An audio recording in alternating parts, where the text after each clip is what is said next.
Welcome back to Getting to Know. I am Mike Jeffries, and today I am with, I'm going to call you Dan Pizzano because Reverso usually shows up with a sword, but I'm here with Dan Pizzano, also known as Reverso. Thank you so much for joining me. That was a safe option. I appreciate it. Thank you. And where are you from and how long have you been wrestling?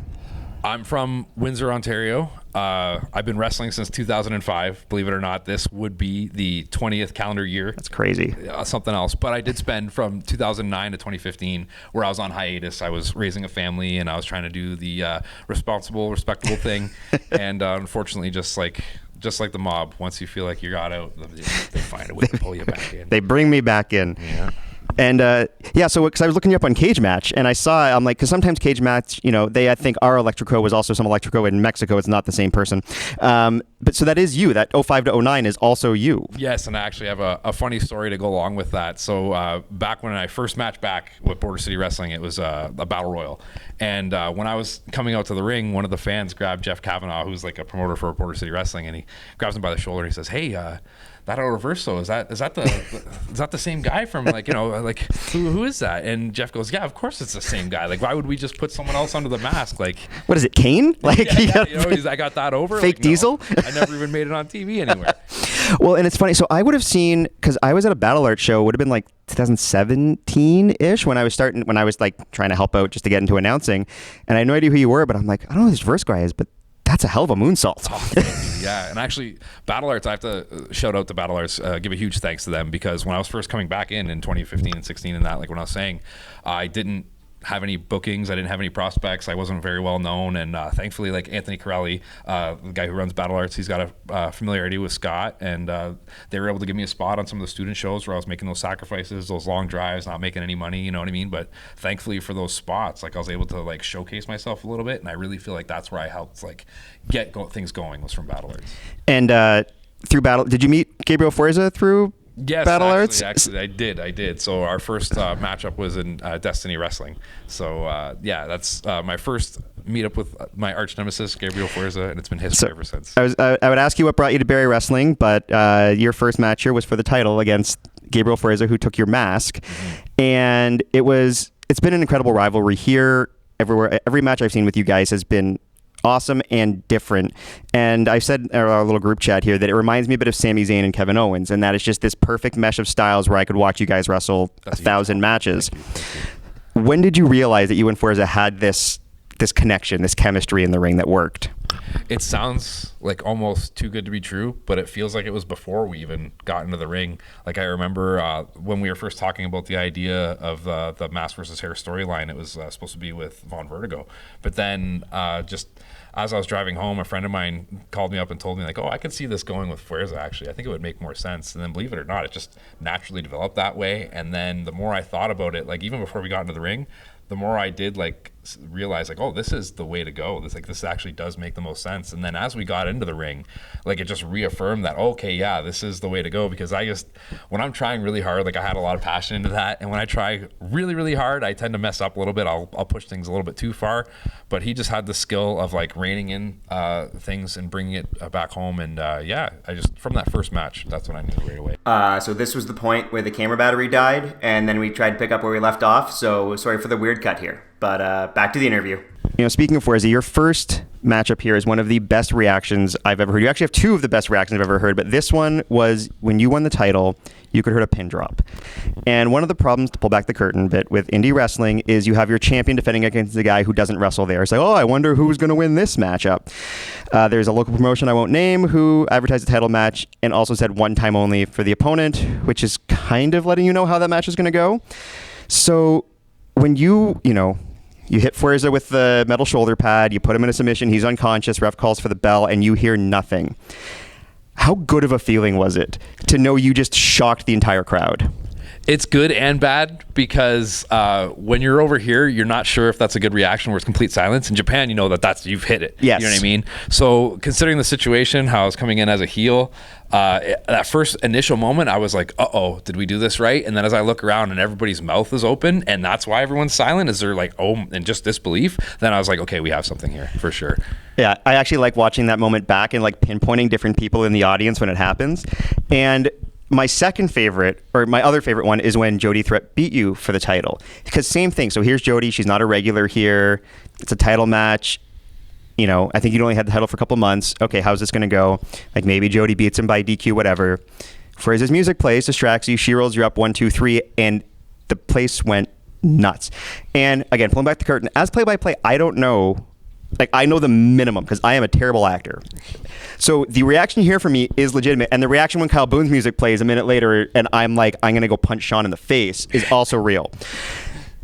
As the person losing in that situation, again, we're pulling back the curtain. Like, how good is it to hear the crowd go nuts because you lost? Like, that's telling you did a good job. Yes, if we're pulling back the curtain, yeah, it's one of the proudest moments of my career, believe it or not, because I love Jody. She's an amazing She's wrestler, so great, tremendously talented worker, and we're talking about giving the fans here in Barrie, which are just tremendous fans, a real big moment before the holidays. Like, we're giving them this moment of joy right around Christmas time. And for me, like, I remember laying on the mat and holding my hand over my mouth because I just felt so good. I was smiling, and I didn't want anyone to see that I was smiling as I'm laying there beaten. But yeah, to see that it got moment of the year. Yep. To, you know what I mean? There's something behind that the people that are involved in that, you know what I mean? They had a real basis on bringing that moment to life. And yeah, that's everybody involved brought that moment to life, and it just brought great joy to me. It was so, and it continued your story with Fuerza, which leads me to the cage match. The show called Cream, Cage Rules Everything Around Me, that cage match. And again, I talk about real reactions. You doing the moonsault off the cage. When I say Reverso, it's not worth it. I am like, please don't die. And like, take me through that match from the moment it begins to the what's going through your head in that situation? Is it just, are you just reacting to what's happening? Are you aware of the fact that I'm going to jump 12 feet and land? What is going on? So it's kind of funny that you mentioned that. What was going through my head was an interview with Mick Foley when he was talking about how when he was about to do the jump from Hell in a Cell, he didn't get up on the cell beforehand. He just went and did it. So I told myself, I'm doing this because it's something that, like, when I was becoming a wrestler, like, if I get this opportunity, it's something that I've always wanted to do. My heroes, like Kurt Angle and that, they've all done similar things. They put their body on the line. And with the story that we were trying to tell, it actually just made the most sense that I was sacrificing myself to put more pain into Gabriel Fuerza to inflict more damage onto him, as I could have just walked out or won. Yeah. But the thing was, anger was blinding me at the time. And yeah, because it lent to the story, it made the most sense in that moment too. And it was a big moment for the fans to be able to witness, like, is this going to happen? Is it not going to happen? Right.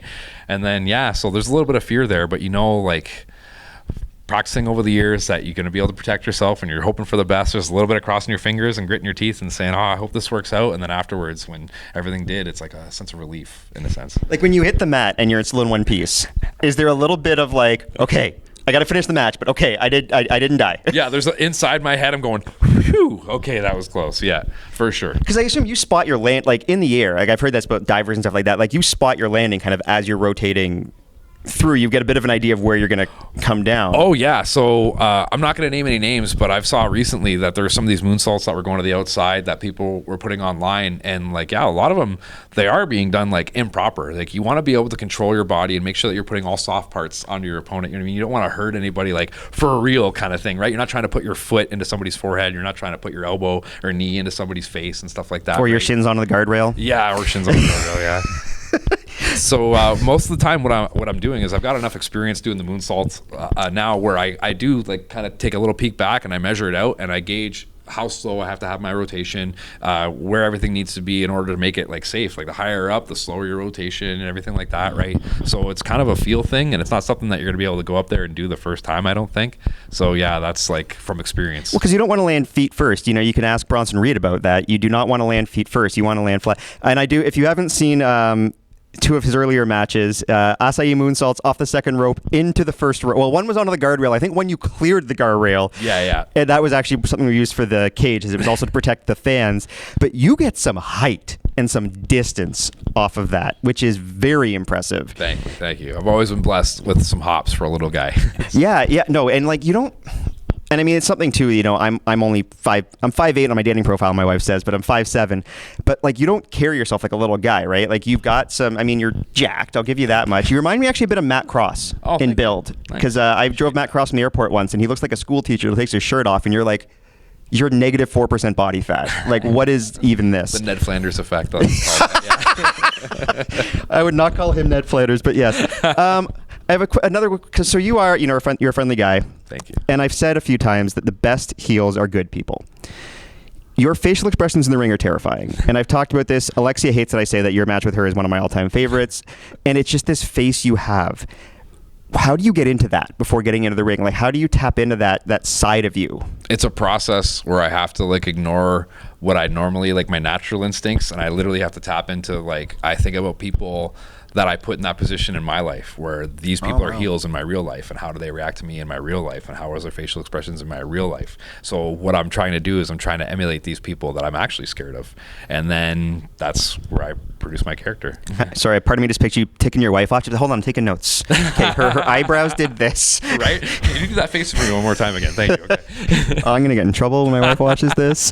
But no, because your facial expressions are incredible, and there's you and I say about like Rajan Husher and stuff like that. There's something about just this deadness you get behind your eyes that is terrifying, and I appreciate it. Not just because you have a sword. And that is a legitimate sword. You stabbed through a chair. Yeah, that is a real sword. I actually had to dull it after that because I wanted to keep it sharp for that spot, but then I don't want anyone to grab it in the fans or anything like that. I don't want a wrestler to grab it on accident thinking it's a prop. It was real, so I had to dull it. Very not gimmicked. All right. What are your goals? So you're 20 years in the business now. Give me a goal for 2025 for either Reverso or Dan Pizzano. I'm hoping that in 2025 I can help somebody who's a Canadian wrestler jump from the platform that they're on to a higher platform. I want to see somebody not make the same mistakes that I did, and hopefully they can further themselves in a lot quicker of a time span than having to take that 20 years, right? Like I made mistakes and I took steps back and everything like that, and I had to do what was best for me. But I feel like, oh, sorry, I accidentally just hit this. That's fine. Okay, but I feel like what I had to end up doing was everyone's journey is a little bit different, and my journey brought me to where I'm at for a reason. Now I'm at this thing where I'm doing things with Maple Leaf Pro Wrestling, and I'm very proud of everything that we're doing there and the show that we're trying to put on and everything like that. So if I can help out that next generation and help them lift up a little bit quicker, that would be. And you were a champion for Qatar? Yes, Qatar I was. Pro Wrestling. That was an amazing experience. I have to shout out to QPW and Ali Marafi and Classy Ali. Really thankful for the experience that you guys have been able to give me and for bringing me over there and everything, treating me like a star. I really appreciate it. And you've been able to travel, which is very cool. Because have you wrestled in Japan? No, I haven't. No, I haven't. I would like to see you wrestle in Japan. Hopefully this year. I think you would really fit in there. I think your style, crazy white dude is just a really easy gimmick in Japan. That's true. It might get over. Yeah. Where can people find you on social media?